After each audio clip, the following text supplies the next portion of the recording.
What's going on, man? We back with another one, man, and yeah, man, another a pretty decent week this week, man. I ran hard, as you can see. I haven't even had a chance to shave. My hair is a mess. I need some home time. So yeah, my next load, I'll be going home. I picked up a pretty decent one, going home. Uh, just wanted to go over, exactly, what did I make for the week? How did I do? Last week we dug ourselves out the hole. I ended up taking home I took home to the pocket about 1,800, and that was after paying what I owed from the week before and everything. I cleared in the bank account 1,800. Let's see what I made this week. Hold on, let me put this screen record on because I'll just go ahead and share this on the video, and let's get that screen record on.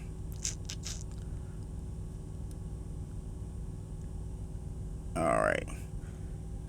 So I'm recording, as you can see right in here. It's going to click on my compensation for the week. I just delivered my last load that I was gonna that before the cutoff mark, which is Saturday at midnight. Today is Saturday. It's about 9 p.m. So I won't be able to get another load in before the end of the cutoff. So this is where we're going to end the week at. As you can see, in this week, I ended up grossing 4,818.14 cents. And this right here, this compensation that you see, this is after JB Hunt already took their portion. So this is pretty much what goes to the truck. But there is two other things that still need to come out, which will be my fuel and my truck payment. So everything else came out as far as insurance. All my insurance and everything is through JB Hunt. So they take their portion from the beginning. They already get it. So out of this 4,818, let's see what I still get to take home. I got to go to my fuel. We'll just round it to 4,800. Let's go to my fuel. We'll go into my fuel card. Hold on one second. What was that? That was the 17th to the 23rd. All right. So how I do it when I do my when I try to look for how much fuel I did, I use my AI. So on here, we'll just hold that down. We'll circle everything from the 17th to the 18th, and then I'll just use AI to just tell me, what's my sum, and then it'll add all that up for me. All right, so that's 1310.21. All right, so we'll subtract that. We'll go into the calculator.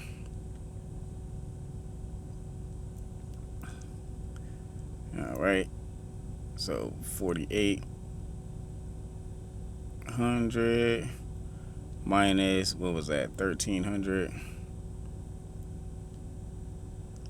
and then my truck payment is $785 plus my maintenance account is $300, so we'll do $1,085,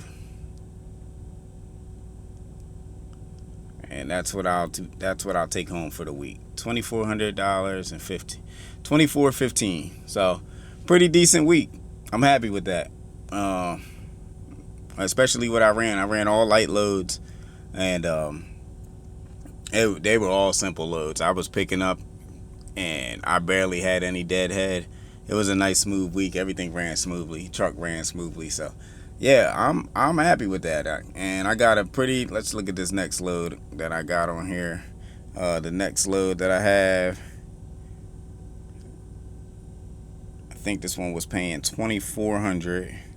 Yeah, it's paying $2,400 for this next load, and then that'll be going from, what is this load?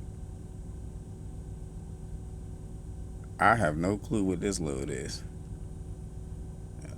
Somebody gotta remove that equipment pickup and drop off. I don't know what that is. Yeah, I don't know what that is. I think that's my empty move. I'm not doing no 309 miles to go get an empty, so we'll call and get that removed. But yeah, my next load right here, Brown Summit, North Carolina to Wilmer, Texas. That'll bring me home. You guys know I live in Dallas. So yeah, get home, go see the wife, man, have a home cooked meal and all of that. But besides that, we're done with that.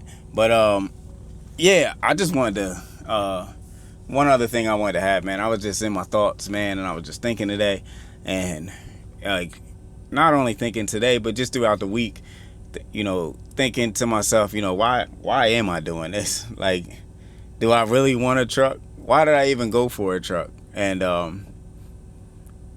I think it's mainly because when I first started trucking, I remember I got into trucking as a stepping stone, man. I wanted to be a pilot. I thought I was going to be flying planes across the friendly skies. And it was expensive. I had no clue how I was going to get to that point. And trucking was a little bit cheaper to get into, and they were paying pretty decent. They still are. And my goal was I'm going to save up, and I'm going to go to flight school, and I'm going to become a pilot. And I remember getting in the truck with my trainer, and my trainer was telling me, there's 3 steps, 3 of the hardest steps in trucking that you're going to have to go through. And that first step is getting your CDL. He said you already did step 1. Step 2 is your first year. Getting through your first year without losing your CDL or getting in any accidents, or just keeping your MVR clean for that first year. That's the second hardest thing, which I was able to do that. And then the third hardest thing is getting your first truck. And I remember him saying that, and he was an owner operator. And I was thinking to myself, like, man, I don't want a truck, man. I want a plane. I'm doing it. This is just, step to the, to get to that next thing I want to do in life. But now here I am purchasing a truck, and I don't know why. Because, like, did I really want to, how long do I plan on being trucking? Did I want to scale this into like a business? Did I just want one truck that I can just run and make decent money for myself and, go home and when I want to, and I don't have to work as hard once I, pay the truck off? And I think the reason why I went for the truck is because he said it was the third hardest thing to do in trucking. And when it comes to me, I'm one of those type of people, if you tell me I can't do something, I'm going to do it. I gotta do it now. Even if I wasn't planning on doing it, I gotta do it now because you said I can't. And I understand, like, I've always chased after whatever they told me was difficult. Things that were easy, I didn't want any parts with. I've done the easy thing, and I always get bored with it so quick. Like, even in school, if I felt like the assignment or what were the lesson for the day, if I felt as though it was easy or something that I already knew, I didn't pay any attention. And I would flunk those assignments because I wouldn't do them. I had no care in the world for it. But if it was something that I found a challenge, it was something that I had to tackle that challenge. I had to figure out this solution, or I guess I had to attack it head on. And here I am in a truck, buying a truck, and never wanted a truck.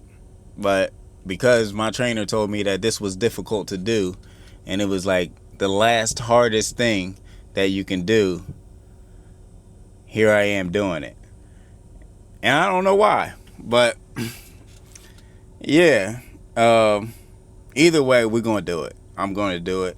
And we'll figure out in the long run what we're going to do with it. Even if I, sell the truck or make my money and sell the truck to finally go to flight school like I said I was going to do, then that's what I'll do. But until then, we're just going to keep tackling all those things that are hard, all those things that they say are difficult or they tell me that I can't do. And even you guys, I know for sure some of you guys have some things that you feel as though people said you can't do. And here you guys are. And it took me back to even with my brother, and when he got his CDL, he's actually my stepbrother. My mom is married to his dad, but he's my stepbrother. And I remember when he got his CDL and he posted it on Facebook, and I went to his Facebook and I seen it, and I called him personally, like one-on-one, and had to tell him, like, bro, I'm proud of you.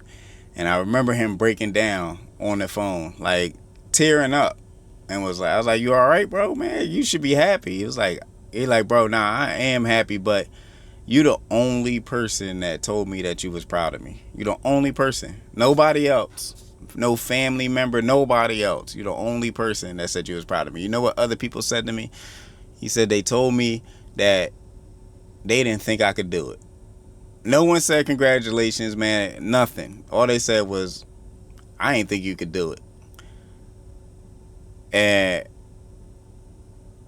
man, I just was like kind of crushed by that. Like, damn, like there's people out here that are waiting on your downfall, praying that you don't make it, praying that you don't complete whatever your endeavors are in life. And I don't know, I just wanted to, say that because, I was even looking at my last video, and I'm looking at the numbers and how well my video performed when I said I was defeated.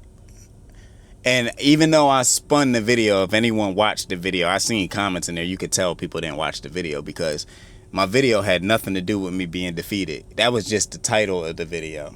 I was nowhere near defeated. I knew exactly what I had to do and how I had to do that. I sat back, I ran the numbers, I had to reevaluate. One thing I am good at is business. So I had to reevaluate my numbers, and I went in the hole, not because of the truck issue or SFI was screwing me over or JB Hunt. Nobody was screwing me over. I had a bad mishap with a shipper that caused me to be delayed on all my loads, and I didn't make, the money that I should have made.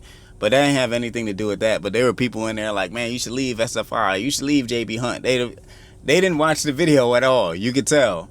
So, they want me to quit. That's what it was. People wanted to see my downfall. That video performed probably one of the top videos I ever made, was to see me failing at this. They wanted to see that. But when the next video came out and they say, hey, I'm winning, no performance. Like, they don't want to see that. So it just goes back, and I seen someone who's like big on YouTube, and they said, man, if you want to be successful on YouTube, all you got to do is in the beginning show you winning, then show you crashing out, then show you winning again, then show you crash out. Your crash outs will always outperform and bring you all the subscribers and all the comments and everything, all the likes, and then they'll keep watching while you winning again and you working yourself up. And then when you come out with something that just shows your life falling apart, they'll love it. They'll love to watch a story like that. Somebody who just keeps failing over and over again. But that's not what we're here to do. So if you're waiting on me to fail, you might as well unsubscribe now, or don't like this video, or, do the normal stuff that you usually do. Go in the comments and say something crazy. That's whatever makes you feel good. But on this channel, what we're going to do is we're going to keep winning, and we're going to keep motivating each other. And every single person that, man, a lot of you guys, man, I look forward to some of your comments because it's always love. And I really appreciate you guys, man. But, hey, man, that's just my quick video for today, man. It ain't even going to be much edits in this and nothing like that, except for, my phone or whatever. But other than that, this was just a quick video. It was just on my mind. And I'm not even going to lie, some of this stuff was starting to, like, I don't know, some of the stuff starts to discourage you, and you get burned out from it. It makes you want to be like, I ain't doing no more videos, man. I'm done with this. But that's what they want to see. I keep forgetting. That's what they waiting on, and I ain't giving them that. So yeah, we're gonna keep these videos coming, and at the same time, man, I'm already in the process of ordering more cameras and everything. Like, we're gonna get this hooked up and bring y'all some of the flyest videos that y'all ever seen, man. And until next time, hey, man, much love. I'm out. Keep winning, fam. We out. Are the outlaws.